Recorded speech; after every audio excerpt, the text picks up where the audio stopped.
साथियों, किस्मत मेरी मुट्ठी में नामक वीडियो में एक बार आपका फिर से स्वागत है।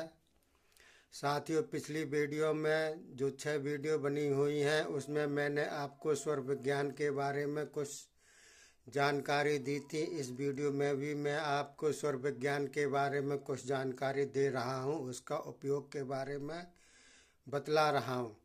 साथियों, जैसे आपके पेट में अजीर्ण हो गया है, पाचन क्रिया कमज़ोर हो गई है, तो उसके लिए आप पद्मासन पर बैठ जाइए और अपनी निगाहों को अपने टुंडी पर यानी कि अपनी नाभि पर ध्यान केंद्रित कीजिए, निगाह केंद्रित कीजिए। 15-20 मिनट तक डेली कीजिए। कुछ दिनों के बाद में आपकी अजीर्णता जो पुरानी से पुरानी है वो भी ख़त्म हो जाएगी।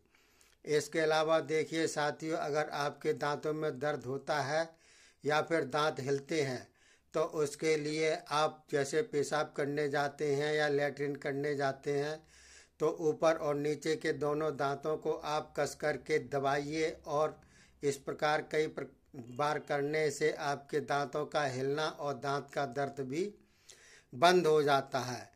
इसके अलावा देखिए प्रयोग और भी आपको बतलाता हूँ। जैसे आधा शीशी का दर्द होता है, अर्थात आधे सिर में मस्तिष्क में दर्द होता है, जिन लोगों को अक्सर होता रहता है, तो उसके लिए आप चित लेट जाइए और जिस साइड में आपको दर्द होता हो उस पे आप कोहनी के हाथ की कोहनी के ऊपर रस्सी किसी से बंधवा दीजिए कस के, और जब दर्द बंद हो जाए तो आप उस रस्सी को खोल दीजिए, तो आधा शीशी का दर्द भी इस प्रकार से उसका इलाज हो सकता है। और देखिए साथियों, जैसे कि आपको सुन रखा होगा कि दमा का रोग जो होता है वो दमा का रोग दम के साथ ही जाता है, अर्थात मरने के बाद ही ख़त्म होता है। लेकिन साथियों, इसमें ऐसा उपाय बतलाया गया है कि जैसे मान लीजिए किसी मरीज को जो दमा का रोगी है उसको होने वाला है, पूर्व आभास हो जाता है उसको कि अब मेरी सांस उखड़ने वाली है, तो जो स्वर चल रहा है उस स्वर को बंद कर दीजिए और चालू स्वर को बंद करके बंद स्वर को आप खोल दीजिए, तो कुछ देर बाद वो शांत हो जाएगा और दमा का रोग उस समय नहीं होगा। ये क्रम आपको जो है दिन में कई बार चालू स्वर को बंद, बंद स्वर को चालू करना पड़ेगा। दिन में कई बार अभ्यास करने से महीना भर में आपका जो पुराने से पुराना दमा का रोग है वो समाप्त हो जाएगा, हमेशा के लिए जड़ से ख़त्म हो जाता है। और इसका उपाय देखिए मैं आपको बतलाता हूँ, बहुत बढ़िया उपाय है चिरयौवन के लिए। चिरयौवन का मतलब ये है ज़्यादा दिनों तक, ज़्यादा सालों तक आपका यौवन बना रहे, जवानी बनी रहे।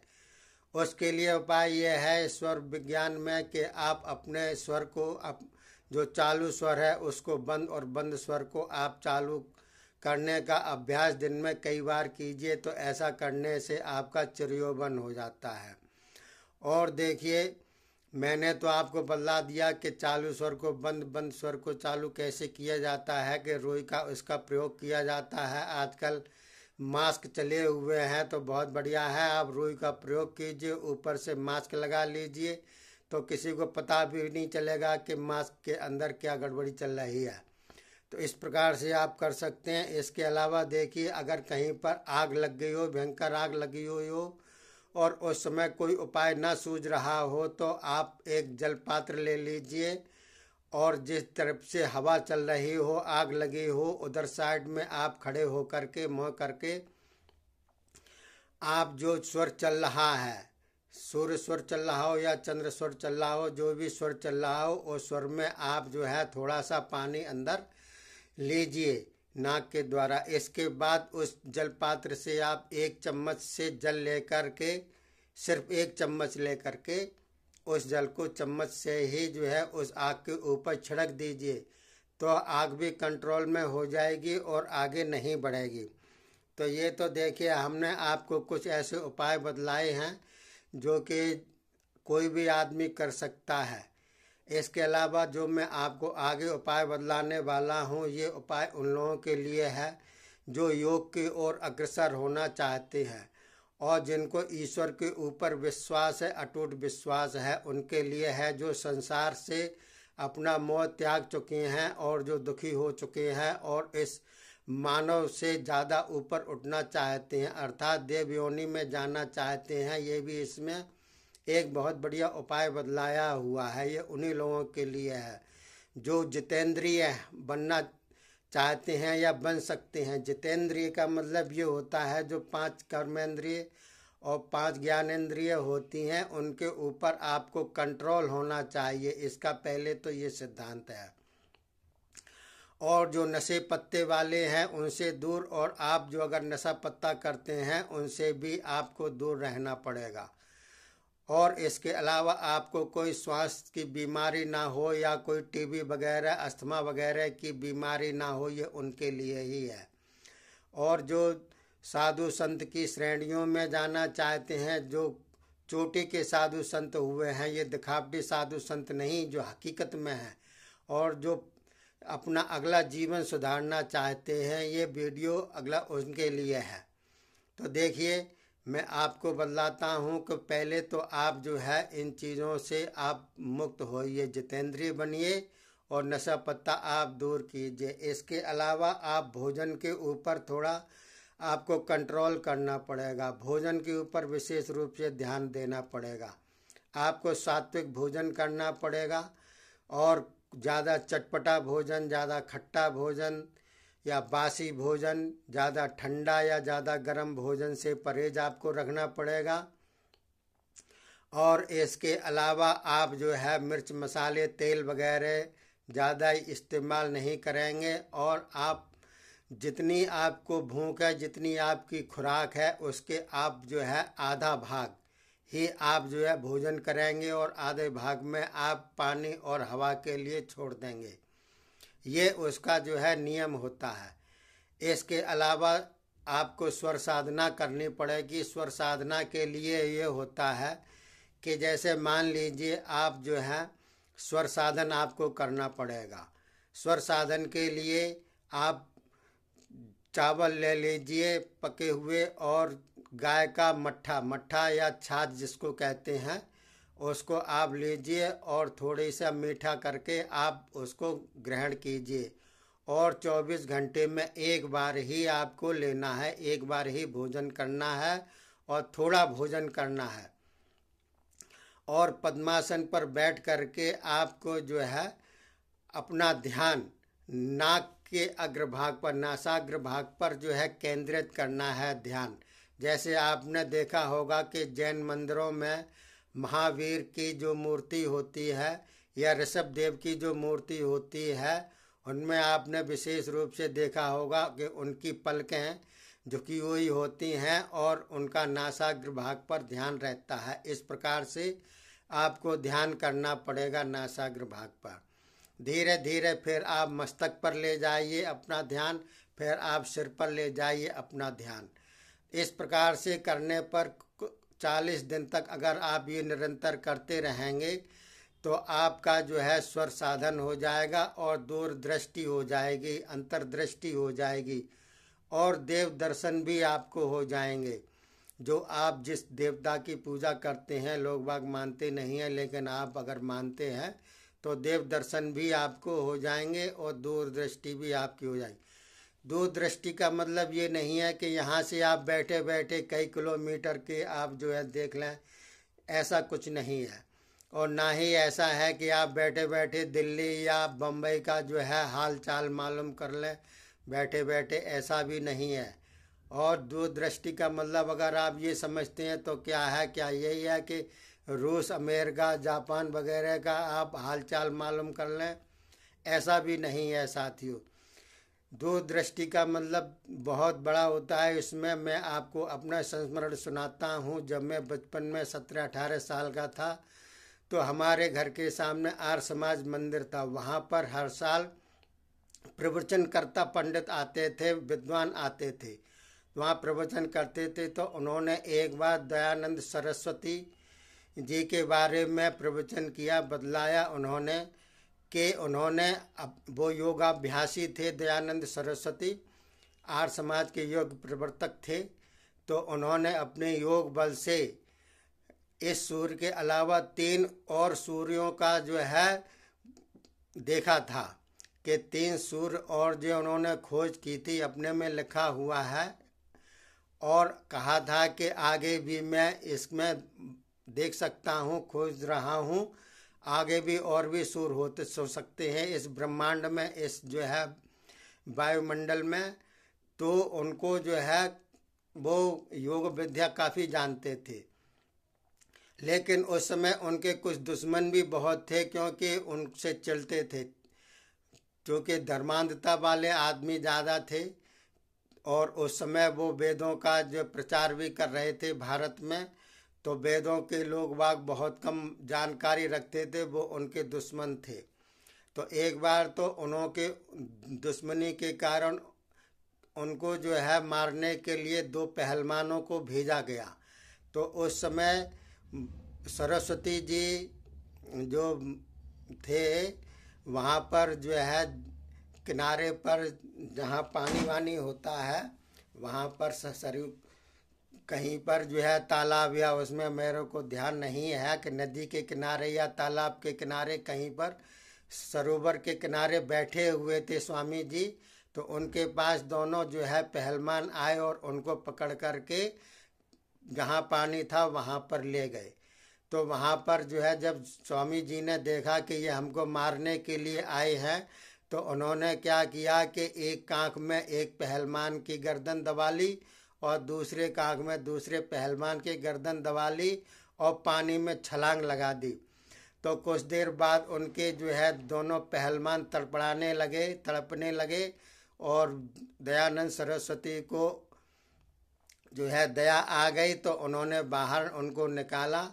तो पहलवानों ने उनसे क्षमा याचना मांगी, पैर छुए उनके, और जो है फिर दयानंद सरस्वती, चूँकि वो तो मारना नहीं चाहते, वो तो वैसे ही भी उनको सबक सिखाना चाहते थे, तो उनको क्षमा कर दिया, वो चले गए। दूसरी बार भी ऐसा हुआ कि एक बार उनको जो है जहर दे दिया गया खाने में। तो वो तो योगी थे, योग विद्या जानते थे, योग बल से उन्होंने उस जहर को अपने शरीर से निकाल दिया, चंद्रस्वर से और जल तत्व से। लेकिन तीसरी बार जब उनको खाने में कांच पीस करके दे दिया गया तो वो नहीं निकाल पाए शरीर से, और इस प्रकार से उनकी मृत्यु हो गई। अगर नहीं होती तो वो अपने योग बल से और भी ये आकाश मंडल में सूर्यों की देखते और बदलाते हमको। तो ये जो है योग बल बहुत ही बढ़िया होता है, इसको कहते हैं दूरदृष्टि। दूरदृष्टि ऐसी होती है कि जहाँ पर आप अपना ध्यान केंद्रित करेंगे तो वहाँ का हालचाल आप बैठे बैठे ही आंख बंद करके पता कर सकते हैं, आंख खोलने की भी ज़रूरत नहीं है। आंख बंद कीजिए और ध्यान कीजिए, जहाँ ध्यान केंद्रित होगा वहाँ की सारा हालचाल मालूम होगा।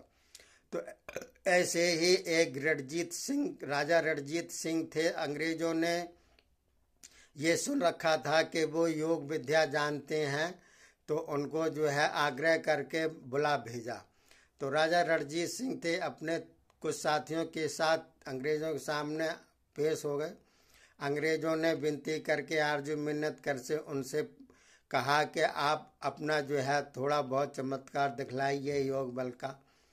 तो उन्होंने एक ताबूत मंगवाया अपने साइज का और अपने अनुयायी से कह दिया, और 15 दिन का उन्होंने जो है वो किया, नाक में और कानों के छेदों को बंद कर दिया उन्होंने, और ताबूत के अंदर उनके अनुयायियों ने उनको जो है लटा करके ताबूत बंद कर दिया और ऊपर से कील ठोक दी, और उस ताबूत को गड्ढे में ले जा करके पैक कर दिया, ऊपर से मिट्टी डाल दी और मिट्टी के ऊपर ज्वारे भी बो दिए, जिससे कि पता चल जाए कि कुछ गड़बड़ तो नहीं हुई। उसके ऊपर 24 घंटे का पहरा बैठाल दिया अंग्रेज़ों ने। तो 15 दिन के बाद जो उन्होंने संकल्प किया था कि 15 दिन के तक हम करेंगे, तो 15 दिन के बाद उनके अनुयायियों ने उस ताबूत को निकाला और कीलें निकाल करके उनको बॉडी को निकाल करके डॉक्टरी जांच करवाई, तो पता चला कि उनका शरीर तो ठंडा है लेकिन नब्ज उनकी चल रही है।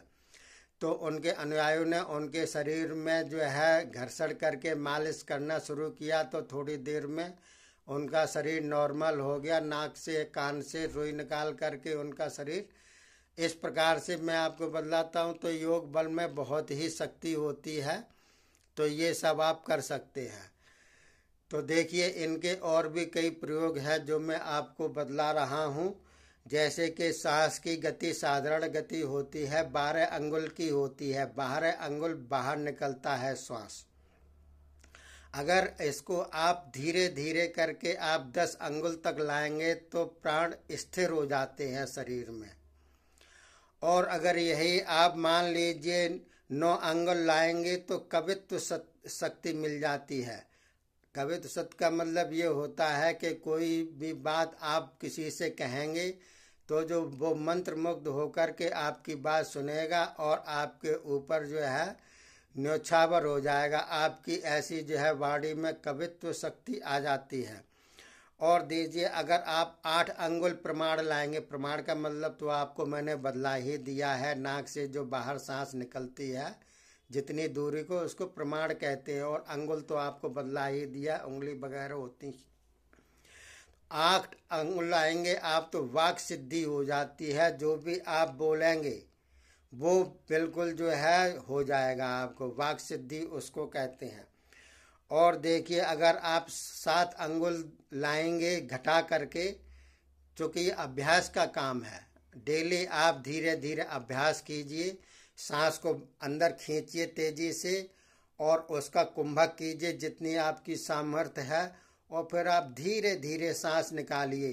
खींचने को तो आप जितनी जल्दी जितनी ज़्यादा खींच सके उसका कोई वो नहीं है, लेकिन निकालना आपको बहुत धीरे धीरे है। जितने आप धीरे से निकालेंगे तो सांस का प्रमाण उतना ही कम होगा, उतनी ही ज़्यादा आप में शक्ति आएगी, और जितना ही आप कुंभक करेंगे उतना ही आपके में बल बढ़ेगा, क्योंकि कुंभक जो है शरीर में बल देता है। आपने देखा होगा अक्सर करके जब आप कोई वजन चीज़ उठाते हैं तो उसमें 3 क्रियाएं होती हैं। पहले आप अपने शरीर के अंदर हवा भरेंगे, फिर उसका जो है रोकेंगे, और फिर वजनीली चीज़ को जो 15-20 किलो या इससे भी ज़्यादा की हो सकती है, कोई भी चीज़ वजनीली हो ज़्यादा, उसको आप उठा करके ऊपर रखेंगे, फिर आप उसको तेजी से सांस को छोड़ेंगे। ये तीनों क्रियाएं होती हैं, लेकिन ये क्रिया चूँकि बल बांध देने वाली होती हैं, जब तक आप कुंभक नहीं करेंगे, सांस को नहीं रोकेंगे, तब तक जो है आपके शरीर में बल नहीं बढ़ेगा। और अगर यूं ही आप सांस चला करके किसी भी चीज़ को उठाएंगे तो उसमें दिक्कत होगी, तकलीफ होगी। तो ये कुंभक का तो आपको प्रयोग मैंने साधारण बदला ही दिया है कि कुंभक में इस प्रकार से आप देख सकते हैं कि ताकत कितनी होती है। और इसके अलावा देखिए आप जैसे सांस लेते हैं, सांस लेने में तो आप बहुत धीरे धीरे ज़्यादा सांस लेते हैं इस प्रकार से, और कुंभक बिल्कुल नहीं करते हैं, और जल्दी से सांस छोड़ भी देते हैं। इस प्रकार से यूँ चलती रहती है, दिन भर चलती रहती है। आप जरा ध्यान करेंगे तो आपको पता चल जाएगा कि आप किस प्रकार से कर रहे हैं।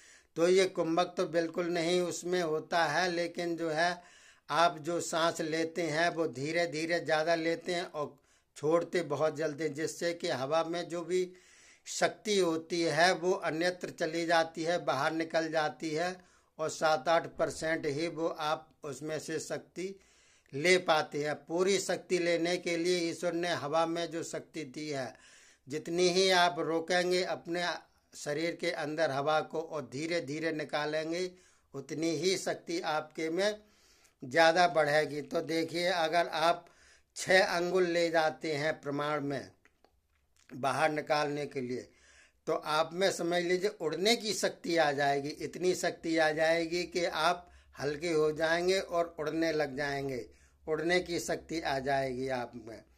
और अगर मान लीजिए 5 अंगुल प्रमाण ही अगर आपकी सांस रह जाए निकलने में, तो आप प्रचंड वेग से उड़ सकते हैं, यानी कि जैसे हवाई जहाज वगैरह उड़ते हैं ना, उससे भी ज़्यादा तेज़ गति से उड़ सकते हैं। तो देखिए कितनी बढ़िया बात है, इस शास्त्र में बदलाई हुई है, और इस शास्त्र में जो है बात बदलाई हुई है, इसको आप अकाट्य समझिए। क्योंकि देखिए जैसा कि आप जानते हैं कि किसी भी घड़े में मटके में अगर आप चावल उबालते हैं तो पूरे चावलों को देखने की आवश्यकता नहीं होती है, बाहर 2-3 चावल निकाल के ही पता चला लेते हैं कि इसमें चावल कैसे हैं, पके हैं कि नहीं पके हैं। तो आप समझ जाइए कि 1-2 प्रयोग करने पर ही आप जो है समझ जाइए कि इसमें जो भी प्रयोग हैं वो आपके बिल्कुल पक्के हैं। एक एक शब्द इसमें जो है बदला रहा हूँ, जो मैं वो शास्त्र के अनुसार बदला रहा हूँ, अपनी तरफ से कुछ भी नहीं बदला रहा हूँ। और देखिए, अगर आप 4 अंगुल लाते हैं तो सर्व सिद्धि आपको प्राप्त हो जाएगी। 3 अंगुल लाते हैं तो 9 निधियाँ प्राप्त आपको हो जाती हैं। तो अष्ट सिद्धि और 9 निधियाँ होती हैं। आपने रामायण में सुन रखा होगा कि जब हनुमान जी सीता का पता लगाने के बाद लौटने लगे तो सीता जी ने उनको आशीर्वाद दिया। हनुमान चालीसा में ये चौपाई आई है कि अष्ट सिद्धि 9 निधि के दाता असवर दीन जानकी माता, यानी कि जानकी माता ने, सीता ने हनुमान को ये आशीर्वाद दिया कि आपको 9 निधियाँ और अष्ट सिद्धियाँ जो हैं उसके आप मालिक हों। तो ये जो है आप जब लाएंगे 3 अंगुल तक तो 9 निधियाँ भी आपको प्राप्त हो जाती हैं। और अगर मान लीजिए आप 2 अंगुल तक लाएंगे, घटाते घटाते अभ्यास की बात है, तो 2 अंगुल लाने पर आप अनेक प्रकार के रूप धारण की करने की शक्ति आपको आ जाएगी। कोई भी रूप आप धारण कर सकते हैं। और अगर 1 अंगुल लाए तो आप अदृश्य होने की भी शक्ति रख सकते हैं। देखिए कितनी बढ़िया बात है इसमें, इससे बढ़िया और क्या बात हो सकती है। ये तो जो अकल्पनीय बात है इसमें लिखी हुई कि अगर आप 1 अंगुल लाते हैं तो अदृश्य होने की शक्ति हो जाएगी। और अगर नाखून जितना आप लाते हैं दूरी, नाखून है ना, ये 1 अंगुल से तो कम ही है ये नाखून की लंबाई, इतनी लाते हैं तो यमराज भी आपका कुछ नहीं बिगाड़ सकते हैं। ये इसमें देखो कितनी बढ़िया, यानी कि काल आपके बस में हो जाएगा। जैसे कि रावण ने काल को पाटी से बांध के रखा था, काल को बस में कर रखा था। हो सकता है वो भी ईश्वर शास्त्र का जानकार हो, क्योंकि वो तो जो है 4 वेद और 18 प्राणों का जानकार था और सभी शास्त्र का ज्ञाता था, तो वो भी इसको जानता होगा। तो ये आप करिए, और जितना आप करेंगे अभ्यास, अब करत करत अभ्यास की जड़मति होत सुजान, ये आपको पता ही है। तो आप अभ्यास कीजिए। और इसी के साथ ही मैं इस स्वर विज्ञान का समापन करता हूँ। और अगले वीडियो में मैं आपको जो आ रही है शिवरात्रि, उस दिन बदलाऊंगा कुछ जो है रुद्राक्ष के बारे में। और इसको मैं यहीं समाप्त करता हूँ। तब तक